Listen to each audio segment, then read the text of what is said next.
Welcome to my channel. Jangan lupa dukung channel ini ya dengan subscribe, like, and comment. Assalamualaikum. Kali ini kita akan membahas tentang bentuk-bentuk perubahan sosial. Oke, yang pertama kita membahas tentang perubahan sosial berdasarkan cepat atau lambatnya atau berdasarkan waktunya. Nah, di sini perubahan sosial dibagi menjadi dua. Ada perubahan evolusi dan perubahan revolusi. Yang pertama, kita membahas tentang perubahan evolusi. Perubahan evolusi ini adalah perubahan yang terjadi secara lambat atau dalam jangka waktu yang lama. Contohnya adalah peradaban manusia, di mana peradaban ini terjadi dalam jangka waktu yang lama, mulai dari berburu, meramu, kemudian bercocok tanam sampai ke tahap manusia modern. Ini kan membutuhkan waktu yang sangat lama sekali.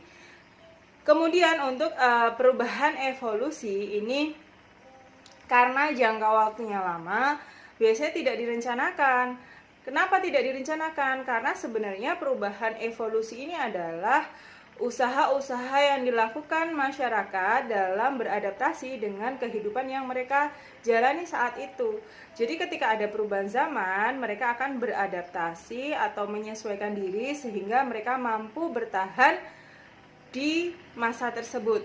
Nah, ini yang akhirnya menyebabkan terjadinya perubahan evolusi, sehingga dalam perubahan evolusi ini jarang sekali menimbulkan adanya konflik karena masyarakat itu tidak merasakan perubahan yang sangat jelas gitu loh dalam tahapannya. Jadi karena ya mereka menyesuaikan diri sehingga mereka tidak merasa ada perubahan dalam kehidupan mereka. Ini untuk perubahan evolusi.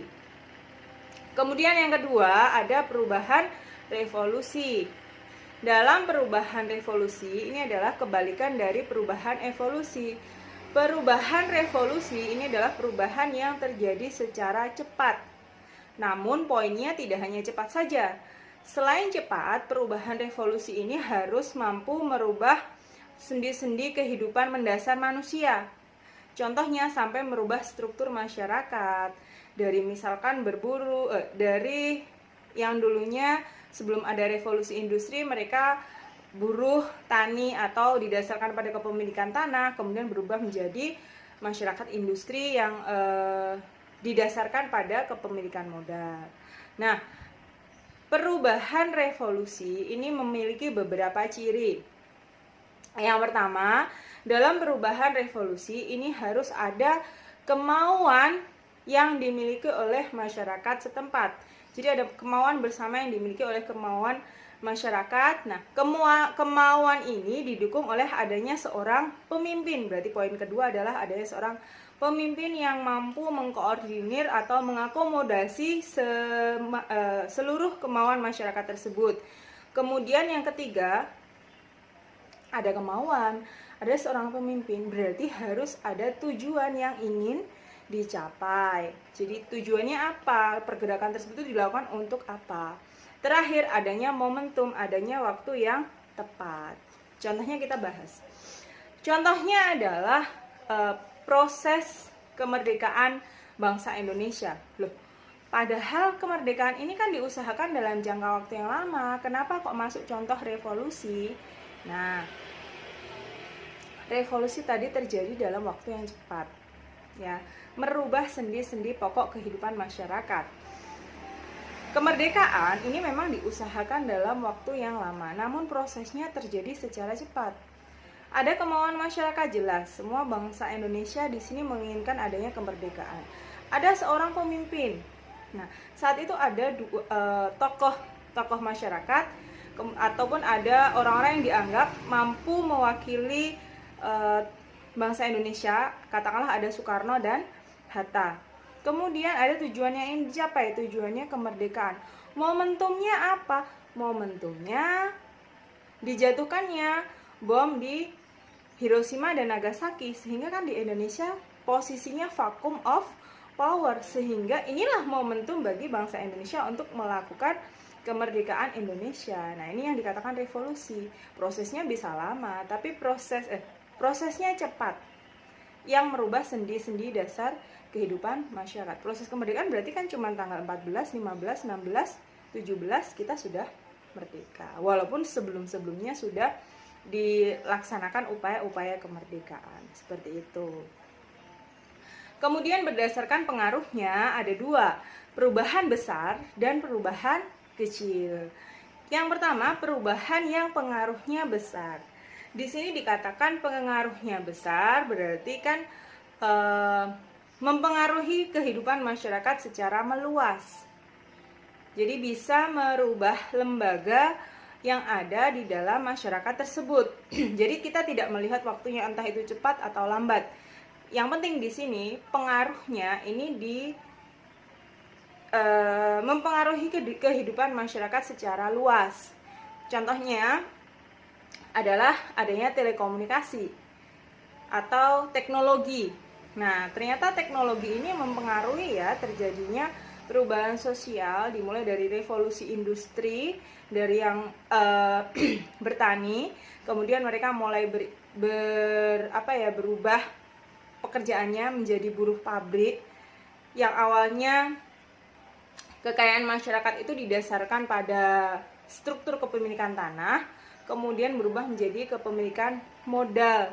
Dan ini akhirnya menimbulkan banyak permasalahan, mulai dari adanya pengelompokan masyarakat menjadi borjuis dan proletar, belum lagi masalah-masalah sosial yang ditimbulkan karena adanya revolusi tadi. Nah, ini perubahan besar. Jadi pengaruhnya dirasakan oleh banyak masyarakat. Kemudian yang kedua ada perubahan kecil. Kebalikan dari perubahan besar, perubahan kecil ini adalah perubahan yang pengaruhnya hanya dirasakan oleh kelompok-kelompok tertentu atau sebagian kecil dari masyarakat. Nah, dalam perubahan kecil ini sifatnya hanya perubahan yang terjadi pada kebutuhan sekunder. Sifatnya hanya sebagai pelengkap. Jadi misalkan sekarang eranya sudah modern, kemudian ada perubahan mode pakaian, mode rambut, kemudian karena tadi ada teknologi yang semakin cepat, kemudian perubahannya juga sekarang teknologi komunikasi semakin berkembang dan sebagainya. Tuh, ini untuk perubahan kecil. Perubahan dibagi menjadi dua, yakni perubahan yang direncanakan dan perubahan yang tidak direncanakan. Yang pertama adalah perubahan yang direncanakan atau planned change atau intended change, ataupun perubahan yang dikehendaki. Poinnya dalam perubahan yang direncanakan atau yang dikehendaki, di sini ada seorang agen of change atau agen perubahan. Kemudian karena ini perubahan yang direncanakan, berarti selain agen of change ini, masyarakat setempat juga dilibatkan dalam proses perubahan tersebut.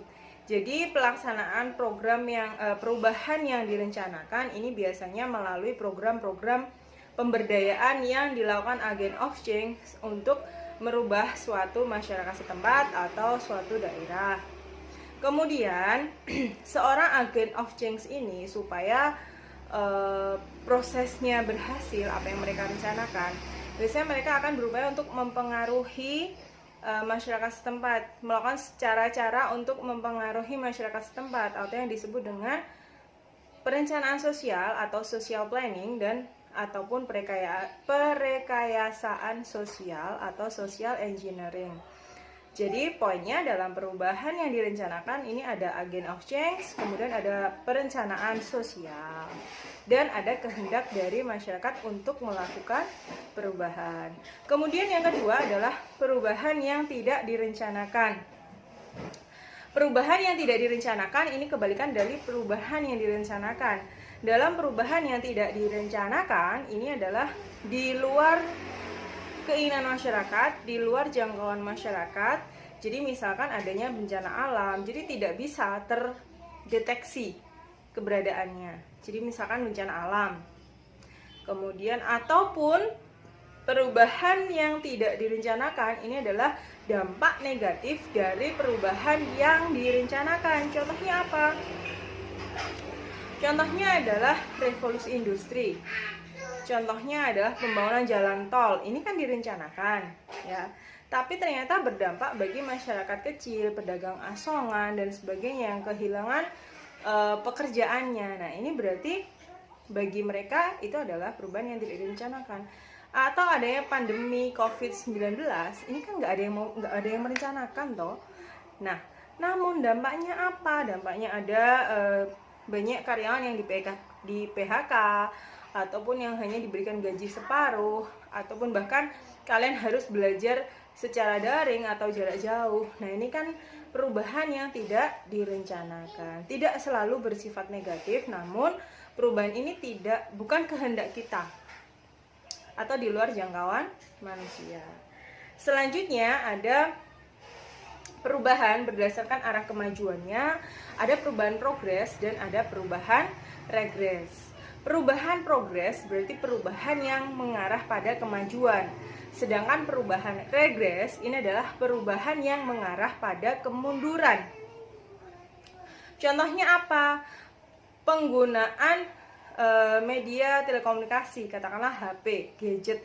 Manusia bisa menggunakan itu secara bijak sehingga telekomunikasi lebih lancar, kemudian pekerjaan lebih efektif dan efisien.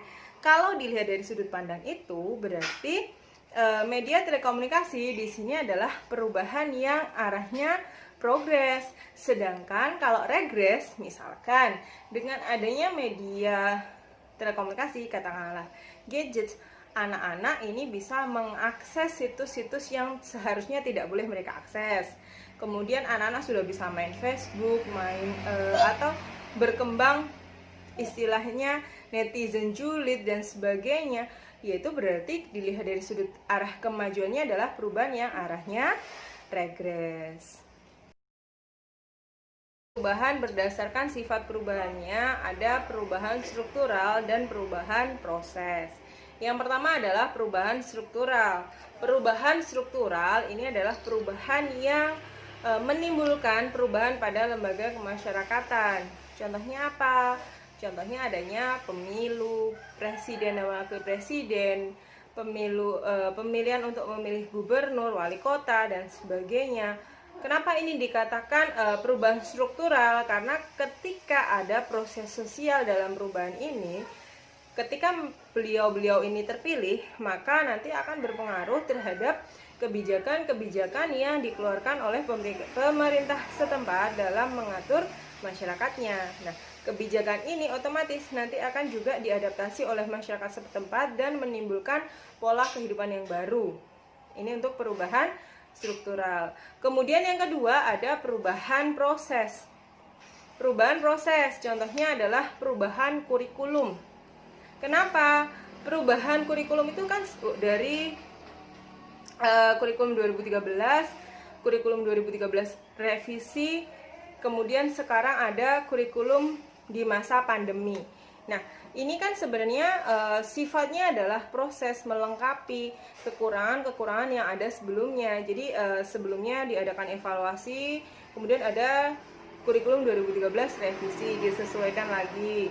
Kemudian ada pandemi COVID di mana pendidikan harus dilakukan secara jarak jauh atau belajar dari rumah atau belajar online, daring dan sebagainya. Maka diadakanlah kurikulum di masa pandemi atau kurikulum yang sesuai dengan kondisi di masyarakat setempat yang sekarang terjadi. Tuh. Selanjutnya ada perubahan berdasarkan caranya, juga dibagi menjadi dua. Ada perubahan dengan cara kekerasan dan perubahan dengan cara damai. Perubahan yang dilakukan secara kekerasan berarti menggunakan kekerasan. Kalian dipaksa harus mengikuti perubahan tersebut. Contohnya ya seperti penetration pasifik di difusi dulu, di mana secara tidak langsung kalian akan mengikuti kebijakan pemerintah yang memimpin saat itu, walaupun kalian sifatnya dipaksa. Jadi misalkan di Indonesia pendidikan sekolah itu harus menggunakan seragam, sedangkan di luar negeri belum tentu mereka sekolah harus menggunakan seragam. Apakah penggunaan seragam ini juga dikatakan pemaksaan? Iya, karena sejatinya kalian kalau disuruh pakai seragam kan juga males-malesan kan, istilahnya kayak gitu. Cuman kita melihat dengan adanya penggunaan seragam, masyarakat atau pelajar ini akan terlihat terintegrasi, terlihat posisinya sama, stratanya sama. Mau kalian pakai kain yang harganya jutaan juga kelihatannya tetap abu-abu putih dan sebagainya. Kemudian ada perubahan yang dilakukan dengan cara damai, berarti bisa disebarkan melalui pendidikan, kebudayaan, ada pertunjukan, ya akhirnya ini bisa merubah perilaku masyarakat. Jadi kalian misalkan dinasihati, terus diajarkan ini loh yang baik seperti ini, yang buruk seperti ini, akhirnya kalian tergerak untuk mengikuti perubahan tersebut. Nah ini berarti perubahan yang dilakukan secara damai. Saya rasa cukup sekian untuk pembahasan bentuk-bentuk perubahan sosial. Semoga apa yang kita pelajari hari ini mendapatkan hasil dan juga bisa penjelasan saya bisa diterima. Mohon maaf apabila ada kekurangan. Jangan lupa untuk tetap dukung channel YouTube ini.